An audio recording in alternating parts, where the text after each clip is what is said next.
Dans l'entretemps, quelques habitants passent la nuit à la Belle Étoile.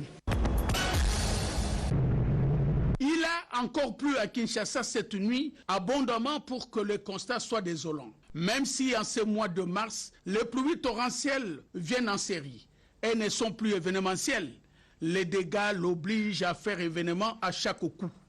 Des quartiers entiers rayés de la carte de Kinshasa, les maisons, les bâtiments et même des immeubles qui se noient ou emportés par les eaux de pluie. Les cris d'alarme sont les mêmes et toujours les morts d'hommes. La pluie de cette nuit a son bilan. Une femme morte, tirée par le bas dans une fosse, alors qu'elle suivait le programme de la télévision chez elle, dans son salon. Elle a eu le réflexe, le tout dernier, de sauver ses deux enfants avant que les eaux de pluie l'emportent. Comme une traînée de poudre, la nouvelle a fait le tour de Kinshasa pour qu'en temps réel, le gouverneur Jean-Tilingo Bilambaka et le général Silvano Kasongo se retrouvent dans ces quartiers de Lemba. Comme à chaque fois, le constat est amer, avec en amont des constructions anarchiques, tel le récent cas malheureux de cette jeune dame de 30 ans, mère de ses deux enfants, désormais orphelins. Le gouverneur de la ville-province de Kinshasa, face à cette réalité, choqué, a des projets. Qu'est-ce qui s'est passé réellement ici à Lemba? La maison dans laquelle vivait la maman qui a connu la mort était construite sur un collecteur d'eau. Alors, comme le collecteur était déjà assez défectueux, donc ça aspirait la maman ainsi que ses quatre enfants comme une boursouflure, une vraie boursouflure qui les a donc précipités vers le bas. Et heureusement, grâce à la famille, aux gens de bonne volonté, grâce aux voisins, au bon voisinage, on peut ainsi dire, qu'on a pu sauver les quatre enfants.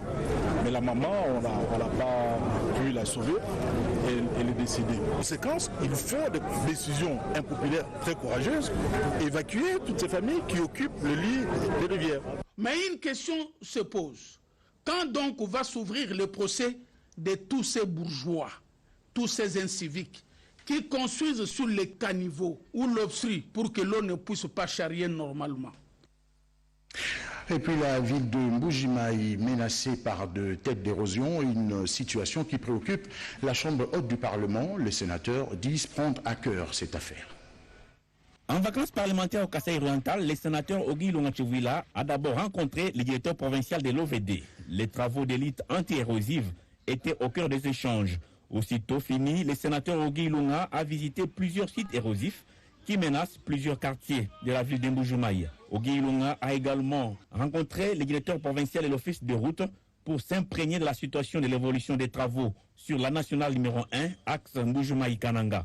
Avec le directeur provincial de la SNEL, le sénateur Ilunga a tenu à avoir un état des lieux sur l'installation des lampadaires solaires dans la ville d'Mbujimayi. À la direction provinciale des fonds de promotion pour l'industrie, le lieu des élus a eu droit aux explications sur l'évolution des travaux sur le port d'Ndomba, où il s'est rendu personnellement pour faire les constats. Ce port devra désenclaver quelques provinces de l'espace Grand Kasaï. Toujours dans le cadre de ces vacances parlementaires, le sénateur Ogo Ilunga Chivila a échangé avec le directeur provincial de la Régie des eaux avant d'effectuer une descente à Lukelenge, où la vétusté de la tuyauterie exige une solution urgente. Soucieux de la quiétude de la population est-kassaïenne, Ogi Ilunga a rencontré les responsables de la PNC et des FRDC avant d'échanger avec les chefs des quartiers pour parler sécurité à la base. Et pour honorer la femme en ce mois de mars, le sénateur Ogi Ilunga a échangé avec les épouses des policiers et militaires à qui il a promis des machines à coudre en vue de leur autonomisation. Voilà, retour à Kinshasa pour vous dire que le président du Sénat a échangé avec l'ambassadeur des États-Unis d'Amérique, des échanges portés sur le domaine de la coopération. Professeurs des universités et instituts supérieurs ont également conféré avec Modeste Bahati. Sandra Nyangui. L'organisation, le fonctionnement, les objectifs du Forum des parlementaires de la CIRGEL et son agenda d'activité ont été au centre de l'audience que le président du Sénat, Modeste Bahati, a accordé au secrétaire général de cette organisation qui réunit les élus des pays de la région des Grands Lacs. Au cours de cette première rencontre, le président de la Chambre haute du Parlement congolais, Modeste Bahati Lukwebo, a appris du secrétaire général du Forum des parlementaires, l'ambassadeur Onyango Kakoba, la tenue prochaine de l'Assemblée plénière de leur organisation le 4 avril 2021 et la réunion du comité exécutif pour le 9 du même mois. Le réseau des associations des professeurs des universités et instituts supérieurs du Congo, RAPUCO, a aussi eu des échanges avec l'honorable président du Sénat, lui-même professeur d'université. Le RAPUCO a fait des propositions à Modeste Bahati pour aider les institutions du pays à améliorer leur gouvernance. Ils ont émis le vœu de voir leur ministère de tutelle être dirigé par un professeur d'université. Modeste Bahati a demandé à ses interlocuteurs de transmettre au Sénat et à l'Assemblée nationale des éléments qui vont les aider à légiférer. Sans répit, le président du Sénat a ouvert ses portes au directeur régional de l'ONUDI, l'Organisation des Nations Unies pour le développement industriel. Le Congolais Jean Bakolé a partagé avec Modeste Bahati les expériences qui ont permis aux autres pays à booster leur économie. L'informer du programme d'industrialisation que l'ONUDI est en train de formuler pour notre pays. Il est clair que j'ai senti, au travers des échanges que j'ai eus avec lui, l'importance de changer notre paradigme économique. Ça veut dire essayer de créer des conditions pour vraiment passer d'une économie de consommation de l'importation à une économie de production. Journée très chargée pour les speakers de la Chambre haute du Parlement. Modeste Bahati a clôturé ses entrevues avec l'ambassadeur des USA en République démocratique du Congo. Les échanges ont tourné autour des questions politiques des leurs, mais aussi et surtout sur les réformes institutionnelles urgentes. Les questions liées à la coopération entre les États-Unis et la République démocratique du Congo ont été également évoquées lors de cette rencontre. Dans le cadre de notre partenariat privilégié entre l'RDC et les États-Unis pour avancer la paix et la prospérité, et de lui écouter quelles sont les priorités pour l'agenda du Sénat. Mais on a aussi parlé des autres intérêts communs parce qu'il y a une grande opportunité de promouvoir le changement et de faire des lois et des projets qui intéressent le peuple congolais. Mike Hammer a par ailleurs profité de cette occasion pour féliciter Modeste Bahati et tout son bureau pour leur élection. À la Chambre basse du Parlement, la conférence de présidents a adopté l'avant-projet du calendrier des activités de cette session. On écoute le rapporteur de l'Assemblée nationale, Joseph Lembi. La conférence s'est basée essentiellement sur le calendrier de la session de mars. Et quand on parle du calendrier, il s'agit de matières pouvant faire l'objet de nos débats et délibérations au cours de cette session. Nous nous sommes réunis avec l'ancienne configuration. Il s'agit des présidents des groupes parlementaires et des présidents des commissions. Mais cette question des groupes parlementaires, elle est complexe. Pourquoi? Vous allez constater que dans des groupes parlementaires, beaucoup de membres ne partagent pas les mêmes opinions. Et dans ces groupes parlementaires, beaucoup de membres ont quitté leur groupe parlementaire pour migrer à l'Union sacrée. Notre article 54, dernier alinéa, évoque tous ces problèmes-là. Alors, avec la sagesse du président Mbos et la bonne foi du bureau, il a été décidé que les échanges se poursuivent. Parce que le règlement intérieur reconnaît à un membre du bureau ces attributions-là, de pouvoir faire l'état des lieux des groupes parlementaires et les identifier en termes d'appartenance à la majorité et à l'opposition. Ce qui a été fait. Aujourd'hui, actuellement, la majorité parlementaire contient 13 groupes parlementaires et l'opposition 3 groupes parlementaires. Dans l'ensemble, c'est 16. Mais nos collègues de l'opposition n'ont pas accepté. Ils ont dit qu'ils ont 5 groupes parlementaires et que la majorité en a 8. Il a été décidé dans l'ensemble des participants que les échanges se poursuivent pour qu'on harmonise et on puisse marcher ensemble. L'ouverture des sessions a eu lieu le 15 et juste un jour après, nous avons perdu un membre de l'institution, un collègue brillant, libre, Henri Thomas Lokondo. Et la coutume exige à ce que lorsqu'on est endeuillé, qu'on observe d'abord les jours de deuil, qu'on enterre d'abord les cadavres et après l'enterrement, on va reprendre les activités. C'est ce qui a été fait. Pour preuve, vous avez constaté, la conférence des présidents a été convoquée parce que l'enterrement a eu lieu avec la cérémonie d'hommage. Donc, comme on a fini avec l'enterrement de notre collègue, et voilà, le bureau a repris ses activités.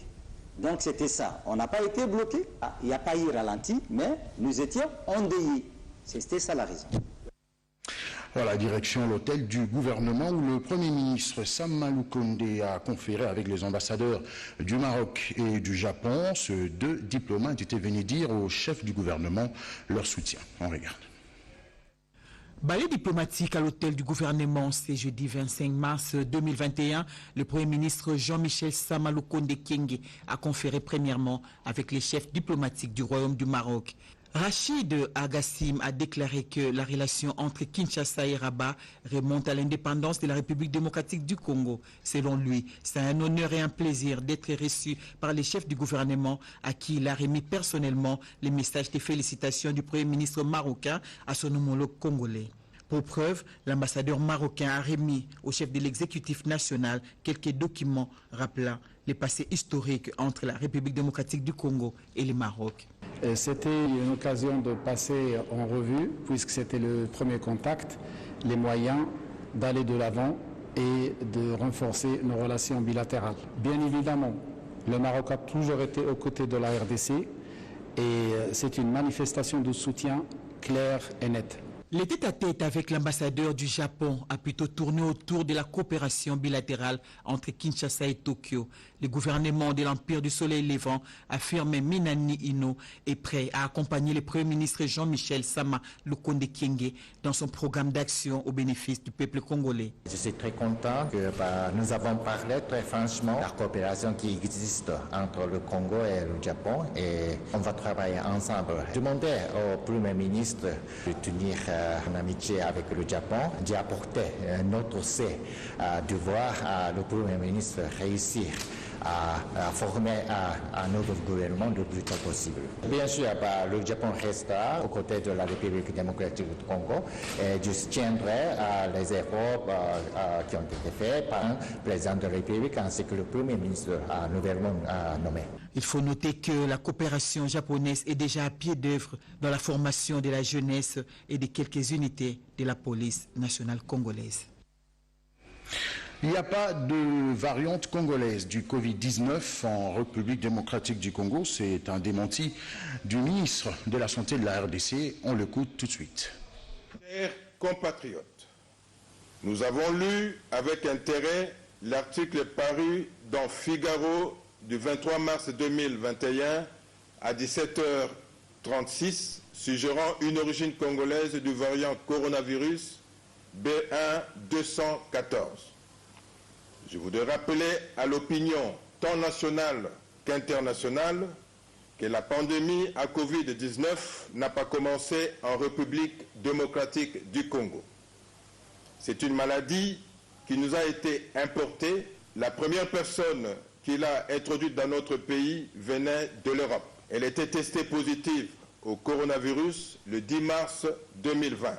Et dès lors, au mois de mars et avril 2020, beaucoup d'autres voyageurs venant de pays infectés d'Europe et d'ailleurs étaient testés positifs au coronavirus dans notre pays. C'est pendant cette période que l'Institut national de recherche biomédicale de notre pays a détecté le variant B1-214. Je voudrais ici préciser que le fait de détecter ce variant dans notre pays ne signifie pas qu'il a une origine congolaise, d'autant plus que la plupart des cas de Covid-19 diagnostiqués en mars et en avril 2020 étaient des cas importés. Cela étant, il est difficile d'imputer à la République démocratique du Congo l'origine de ces variants. Je voudrais rappeler à l'opinion que la République démocratique du Congo contribue d'une manière efficace à la sécurité sanitaire mondiale.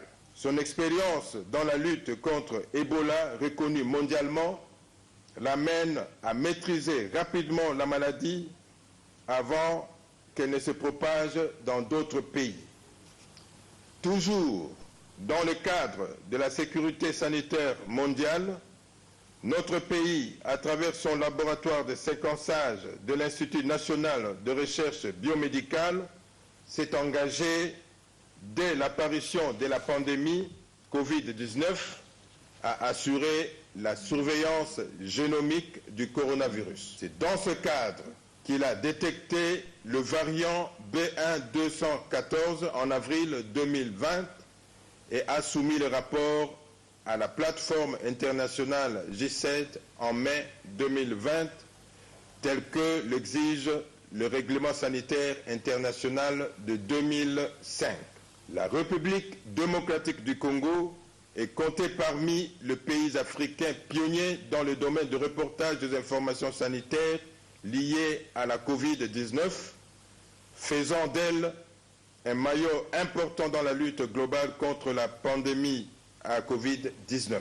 Nous acceptons donc la paternité de la découverte du variant B1.214, mais nous restons dubitatifs quant à son origine qui peut bien être liée aux épidémies Covid survenues dans des pays de résidence de premiers malades ayant voyagé pour la République démocratique du Congo en mars et en avril 2020. Que vive la République démocratique du Congo, je vous remercie. Voilà, Oscar Mbal va à présent nous parler de ce 3 jours d'activité qui ont connu la participation de la ministre en charge de personnes vivant avec handicap, activités au cours desquelles on a réfléchi sur comment barrer la route aux maladies tropicales. 3 jours ont suffi pour ces prestataires sociaux venus du Nord Kivu, du Kasaï, ceux de Kinshasa et d'autres parties de la République, d'évaluer les activités pour l'exercice 2020, activités liées aux maladies tropicales négligées et au développement communautaire inclusif. Ces travaux organisés par Christian Blind Mission, une organisation non gouvernementale basée en RDC et dans le monde, ont connu la participation de la ministre en charge des personnes vivant avec handicap. Irène Essambo-Diatta a loué les partenariats qui existent entre CBM, qui dirige le directeur pays Amadou Cissé, et le gouvernement de la RDC. Pendant les 3 jours ici, nous avons eu suffisamment d'informations pour enrichir notre programme qui est en élaboration et qui concerne la promotion, la protection, la participation des personnes vivant avec handicap et autres groupes vulnérables, ainsi que les questions spécifiques sur les femmes et les enfants avec handicap et vulnérables. Ces assises, organisées loin des tumultes de Kinshasa, c'est-à-dire dans la périphérie de la capitale, ont permis aux gestionnaires des projets de jeter les bases sur l'amélioration des services dans la prise en charge des personnes souffrant des maladies tropicales négligées ainsi que leur encadrement. La République démocratique du Congo, 8e pays le plus corrompu au monde.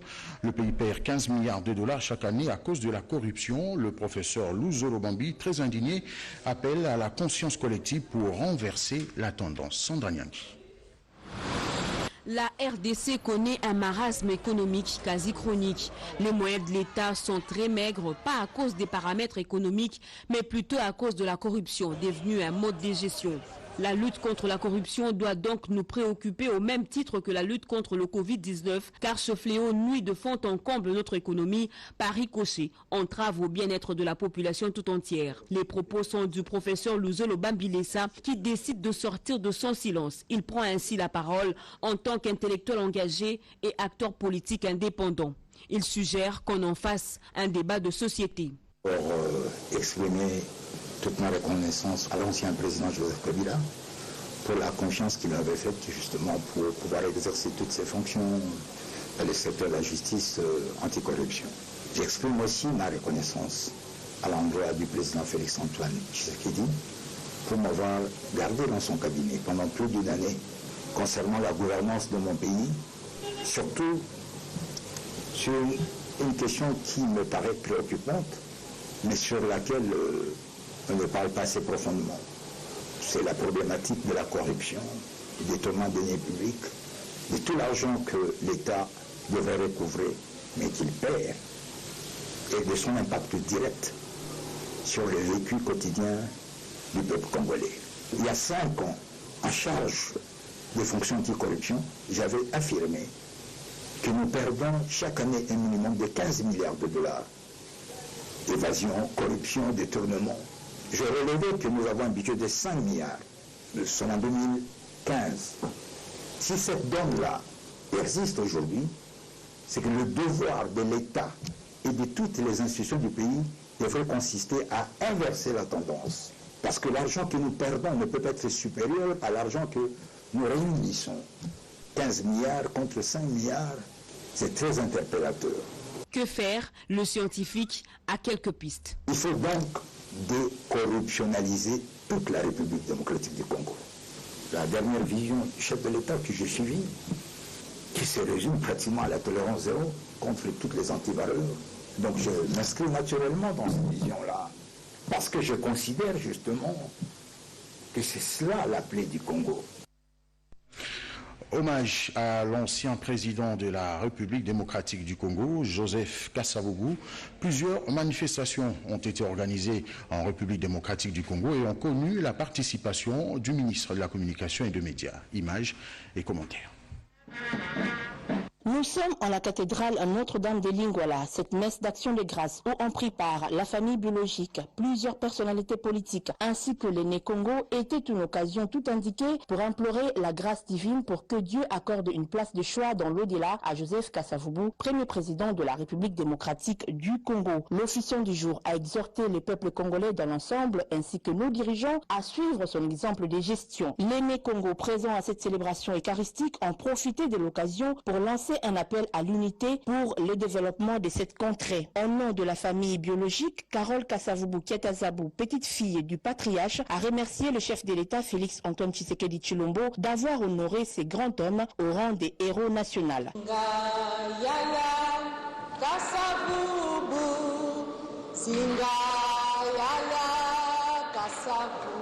Pour une millième fois, la famille Kasavubu vous remercie de l'attention et de la considération que vous apportez à notre icône qui est et qui demeure dans les annales de notre pays, le premier président Joseph Kasavubu, héros national. Majestueusement, ô combien louable l'action du chef de l'État, son Excellence Monsieur le Président Félix Antoine Tshisekedi Tshilombo, d'avoir élevé le président Joseph Kasavubu au rang de héros national. Que Dieu bénisse son peuple et que vive la RDC. Juste après, cap au rond-point Kimpoisa dans la commune de Kasavubu. Ici, une cérémonie de dépôt de gerbes de fleurs a été organisée en son monument. Au nom de Nekongo, le ministre d'État, ministre de la Communication et Médias, David Jolino Makelele, a loué les qualités de Joseph Kasavubu. La rencontre entre un événement d'une portée extraordinaire, l'anniversaire du premier président de la République démocratique du Congo, feu Joseph Kasavubu, et la naissance de l'Union sacrée. L'union sacrée, pour le chef de l'État, c'est le primat du peuple. Le salut du peuple, c'est la loi suprême pour lui. Et bien pour le président Kasavubu, c'était pareil. Il disait tout ce qu'il faisait. Il le faisait pour et au nom du peuple. C'est-à-dire, en d'autres termes, tout ce qu'il y a comme vertu à mettre dans la politique, c'était Kasavubu. Signalons tout de même qu'une messe d'action de grâce a été dite précisément en Tsingini, où repose Joseph Kasavubu pour l'éternité. Voilà, retenez aussi que le parti présidentiel, avec à sa tête son secrétaire général, Augustin Kabouya, a tenu aussi à rendre hommage au premier président de la République démocratique du Congo. Cadre de la commémoration du 52e anniversaire de la mort de Joseph Kasavubu, premier président de la RDC, qu'une forte délégation des cadres combattants de l'Union pour la démocratie et le progrès social, avec à sa tête le secrétaire général de l'UDPS, Augustin Kabouya, qu'accompagnait le conseiller principal du chef de l'État au Collège d'éducation et recherche scientifique et président du Né-Congo de l'UDPS, Jean Tezo, s'est rendu devant l'imposant monument du héros national et ancien président de la République, érigé en sa mémoire à la place Kiponza dans la commune qui porte son nom. Question d'y déposer des gerbes de fleurs pour honorer la mémoire de cette figure historique du Congo indépendant. Le secrétaire général Augustin Kabouya a salué l'intégrité et la bonne gouvernance qui ont caractérisé la présidence de Joseph Kasavubu. D'abord, c'est un modèle pour nous, le peuple congolais. Il fut le tout premier président de notre pays. Pour son honnêteté et son sens du patriotisme, cet homme exceptionnel qui est fait président Joseph Kasavubu mérite le plus grand respect du peuple congolais dans son ensemble, a martelé le conseiller principal du chef de l'État au Collège éducation, Jean Tezo. Nous puisons beaucoup de son existence, de son passage sur la terre de nos ancêtres ici. Donc c'est notre référence. Le secrétaire général vient de le souligner. Lors de son passage à la magistrature suprême, il n'y avait pas de détournement, il n'y avait pas la haine, il n'y avait pas de vol. Donc si nous nous référons à lui, sa manière de gérer la chose publique, je pense que le Congo va se développer. Rappelons-le que l'effet président Kasavubu était un baobab dont les graines sont appelées à germer pour donner un autre